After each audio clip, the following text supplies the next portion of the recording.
Welcome to Travel Austria. Quick tips, great trips. Okay, let's unpack this fantastic travel plan for Lake Neusiedl.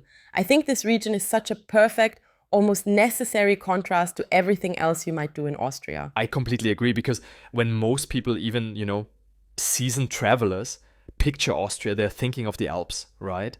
The dramatic peaks, the grand imperial palaces in Vienna, maybe the Danube. And this region is, well, it's deliberately none of those things. It really stands alone. It's often called Austria's sunny side, and it just completely bucks that geographical trend. So our mission in this deep dive is to explain exactly why this area, which is flat and breezy and so focused on wine and nature, is such an essential add-on to an Austrian trip. And crucially, how to structure a visit. Whether you're just passing through for a day or you're dedicating a whole relaxed, slow weekend to it. I think the key takeaway, the thing that immediately grabs you, is that the region offers a rhythm that feels almost proudly non-Austrian. There's this one description that calls it almost Mediterranean in summer.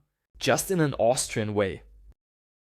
I love that juxtaposition, that sense of a slower, sun-soaked pace is so intriguing. Especially since it's so easy to get to from Vienna. It's reachable, but it feels like you stepped into another world. And that feeling, it's all down to the geography, isn't it?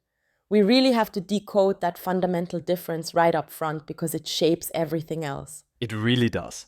I mean, you mentioned the Alps. Why is it such a shock for people to realize this entire lake region is just flat, completely devoid of mountains? Because it's not an alpine lake. It's not like the ones in the Salzkammergut or Carinthia, which are deep and cold and surrounded by those huge peaks.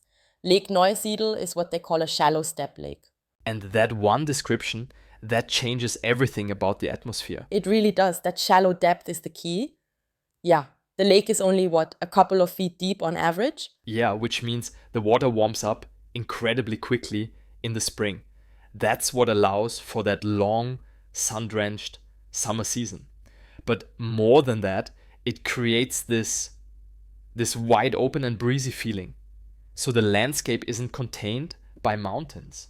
Exactly. It's defined by the horizon, by light, by the sky, by wind, and just space, all surrounded by these massive, seemingly endless reed belts.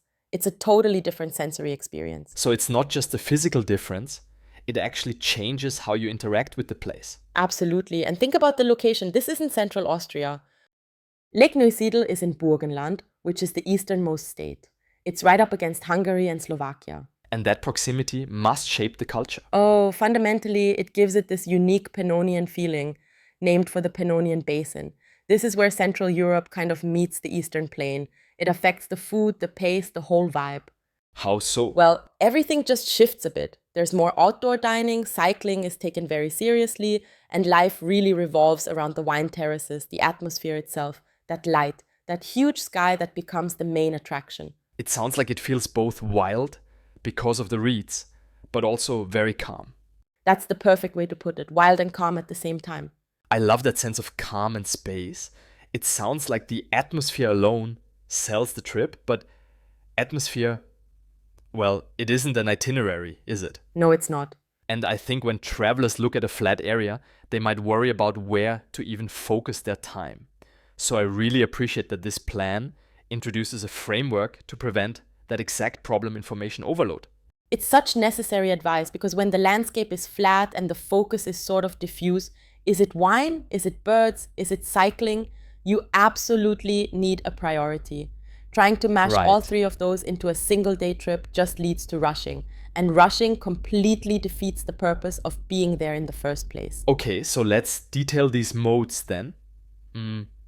For easy application, mode number 1 is the classic, maybe the most iconic approach. Wine town humping. This is the one that's centered entirely on, gastronomy and history.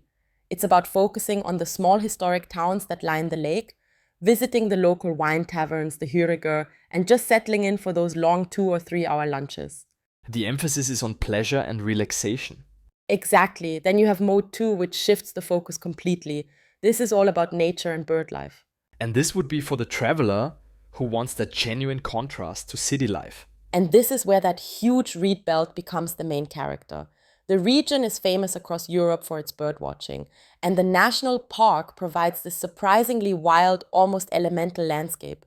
You're not just looking at a pretty lake, you're entering a fragile, protected ecosystem. You're trading cobbled streets for quiet observation decks. You are. And then mode 3, which sounds maybe the most accessible for most people, is active but easy. Which is all about the cycling. Yes, but we are not talking about like hardcore mountain biking here. The routes around the lake are famously flat and incredibly well maintained. And the best part is the advice that says the routes are designed for normal people, not athletes. I love that line. It's so true. You can rent an e-bike, cruise easily, and just enjoy the scenery without any stress about hills. So that practical insight, just choose a focus, is absolutely key. If you're there for one day and you try to cycle 40 kilometers to a birding spot and then rush through 3 wine tastings, you completely missed the point. You've missed the core lesson of the region, which is all about slowness. It's about enjoying the moment. The lake sort of forces you to be deliberate, doesn't it? It does. That flat horizon means you can see forever, and if you're rushing, you lose the ability to just stop and appreciate that massive sky. Okay, that concept of slowness brings us to the crucial part. Yeah, the destinations. You need a base, or at least a destination that matches your chosen mode. So let's group these iconic towns by their purpose. Let's start with the one that just screams charm and history. That has to be Rust. It's the essential choice for that wine town hopping mode. Rust is the storybook wine town, isn't it? It's known for its incredibly well-preserved old buildings and maybe most charmingly for the storks. Oh, the storks. They build these huge, very visible nests right on the chimney tops in the summer. It gives the whole town this almost fairy tale quality. And the goal there is simple. You just wander the streets, admire the old facades and deliberately not look at the time. Then, if your focus is purely on the summer lake experience, you go to Pottersdorf MC. Pottersdorf is really the counterpoint to Rust's history, isn't it? Yeah. This is the spot for swimming, for sunbathing, for direct water access. It has that classic, casual summer lake vibe. And it has the iconic lighthouse, the one you always see in photos. Because the lake is so shallow, it sits way out on this long jetty. It makes for some incredible pictures that just look nothing like the rest of Austria. So if your main goal is to actually be in the water, head there. Definitely. And for those leaning into mode 2 nature and observation, they have to prioritize Ilmitz. It's located right in the heart of the national park area. It's the closest you can get to those wide, unique landscapes and the densest parts of the reed belt. So it's the gateway to that protected ecosystem. Exactly. It gives you that truly wild, untouched feeling right on your doorstep. And finally, for the pragmatic traveler, there's a Neusiedl Amsey itself. Right. The town that gives the lake its name. It's mostly the logistics hub. It's practical for transport and it's often recommended as an uncomplicated base if you're planning to cover a few different parts of the region over several days. Okay, so we know where to go. Let's talk about that art of slow travel in more detail, because the best experiences here aren't about rushing to landmarks. They're about adopting that local rhythm. Let's start with a wine rhythm. I love this suggestion. Water first, then wine. It's a great psychological switch, isn't it? You use the exploration, the bike ride, the morning stroll through Rust to build up an appetite and a real desire for relaxation. So you make the wine the reward for the journey, not just some rush tasting. You check off a list. Exactly. You integrate it into the day. The goal is those long, quiet, slow afternoons and early evenings just sitting on a terrace watching the light change. It's the total opposite of a structured tour. And the cycling strategy fits perfectly with that active but easy mode. You absolutely do not need to try and cycle the entire way around the lake. That's a common traveler mistake. That would be really strenuous and rushed. The trick is to just pick a 2 or 3 hour section. And you treat the bike ride as the structure for the day's stops. You build the journey around the breaks, a hidden wine village, a good photo op, a place to sit down for a coffee. That is the definition of stress reactivity. The bike is just a pleasant vehicle for moving between relaxed destinations. And we have to talk about the one non-negotiable activity. Staying for the sunsets. Oh, absolutely. Because of that unique wide open horizon, the sunsets aren't just pretty, they are immense. They're a spectacle.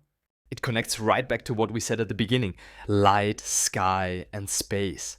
Without mountains blocking the view, the light just spreads across the water and the reeds in a way you just don't see in Western Austria. It's described as a stay longer than planned kind of place. And the sunsets are the very specific luminous reason why. There's one quick practical tip in here about lunch that I thought was very smart. Ah, yes, the midday schedule. The local approach is all about long casual lunches, which is wonderful, but But if you're planning on doing some serious wine tasting in the late afternoon, especially in a town like Rust, it's a good idea to keep that lunch relatively light. for sure, you want to enjoy the full flavor of the region without feeling sluggish or overly full. That just kills the whole leisurely momentum. That brings us perfectly to how you structure the whole visit. We have two clear paths here: the efficient day trip and the relaxed weekend. Let's look at the day trip first. Okay, if you only have one day, the key to success is low commitment and high immersion. The stress-free way to do it is to commit absolutely to a single priority. Inaudible for charm, Pottersdorf for the lake, or Ilmit for nature. You just eliminate the other two possibilities entirely for that day. Yes, you spend the late morning wandering and settling in.